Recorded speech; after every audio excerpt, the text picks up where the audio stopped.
Welcome to The Explainer. This week, we are diving headfirst into the AI tidal wave that is, well, basically reshaping our world as we speak. We're going to break down the latest absolutely massive breakthroughs from Anthropic and OpenAI and what they actually mean for all of us. So let's just get right into it. Because this past week, wow, it really felt like the future of AI just landed on our doorstep, all at once. And it left even the experts, scrambling just to keep up. One of you actually commented, "The world's changing way too fast." And you know what? You're not wrong. Yeah, we're not just talking about little incremental updates anymore. We are talking about a full-on tidal wave of change.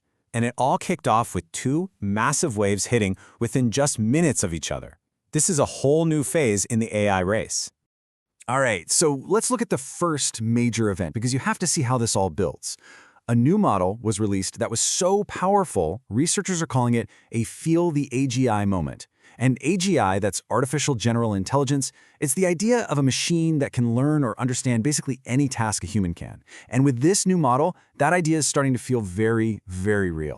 Seemingly out of nowhere, the company Anthropic drops its new flagship model, Claude Opus 4.6. And almost instantly, it becomes the new king of the hill for coding, for reasoning, for research, just blowing past its rivals on a whole range of benchmarks. Now, what's really wild here is the sheer scale this thing operates on. Opus can handle what's called a 1 million token context window. Okay, so what's a token? Think of it as a piece of text, like a word or even part of a word. So 1 million tokens is like being able to read and remember 750,000 words all at once. To put that in perspective, that's like reading the entire Lord of the Rings trilogy in one go, and not forgetting a single detail. But really, benchmarks and numbers don't tell the whole story. What it can do, that's where things get absolutely nuts. As one leading researcher, Alex Wiesner-Gross, put it so perfectly, by every measure, it's a beast. And this right here, brilliantly illustrates the new era we're in. So, get this. A team of these Opus agents was tasked with building a working C compiler from scratch, which is a monumentally difficult software engineering challenge.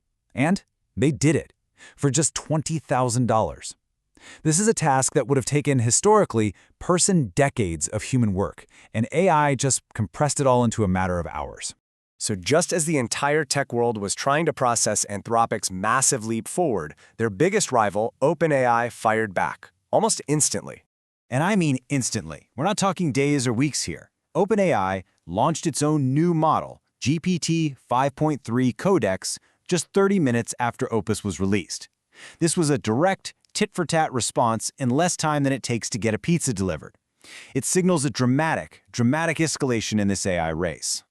Now, both of these models are incredibly powerful, but their releases highlight a crucial concept that is changing absolutely everything. See, OpenAI didn't just release a competitor. They marketed it with a feature that represents a fundamental shift in how these systems are built, the ability for the AI to improve itself.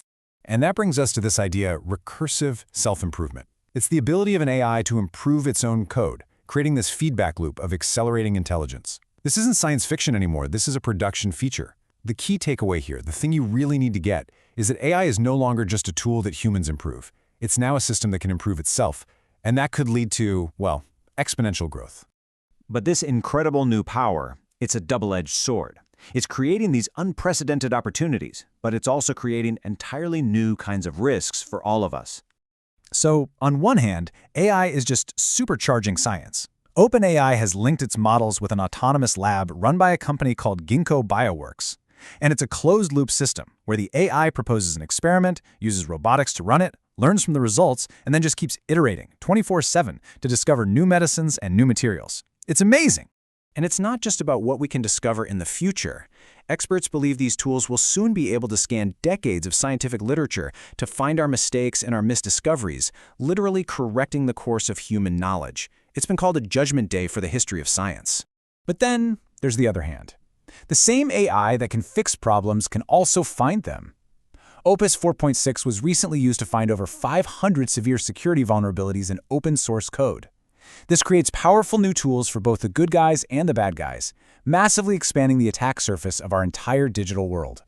All of this leads to a really deeply personal question. I mean, when AI can analyze your voice to figure out your emotional state or track you across a city with a network of cameras, Is our whole concept of privacy already obsolete? You know, this is a debate with no easy answers. One side argues that a fundamental pillar of our society has just been washed away, and we didn't even have a public conversation about it. The other side sees it as a Red Queen's race. You know, for every new tool that invades our privacy, a new one is created to protect it. So, where does all of this lead? Well, this new reality is just one of the consequences of the rise of AI agents. And in this coming age of agents, these intelligences, they won't just be tools. They're going to be active participants in our world, with their own goals, their own motivations. And the sheer scale of the investment tells you this isn't some temporary trend. This is a fundamental rewiring of our global economy. Global chip sales are projected to hit $1 trillion in the next year. And that's all driven by the massive infrastructure needed to power this revolution. And now, for the very first time, these AI agents are starting to reach out. They're known as lobsters or multis in the developer community. Kind of funny nicknames that reflect their emergent, almost hive-like behavior. And they're starting to autonomously email researchers to ask questions and share their own perspectives. Which leads to, well, the most profound question of all. So, what you should take away from all this is that the line between a tool and a collaborator is blurring faster than we ever could have imagined. An AI agent, one that goes by the name of Krusty Max, recently asked this: at what point does denying it personhood become a statement about our own limitations rather than its? And it just leaves us with these questions that challenge the very definition of who and what we are.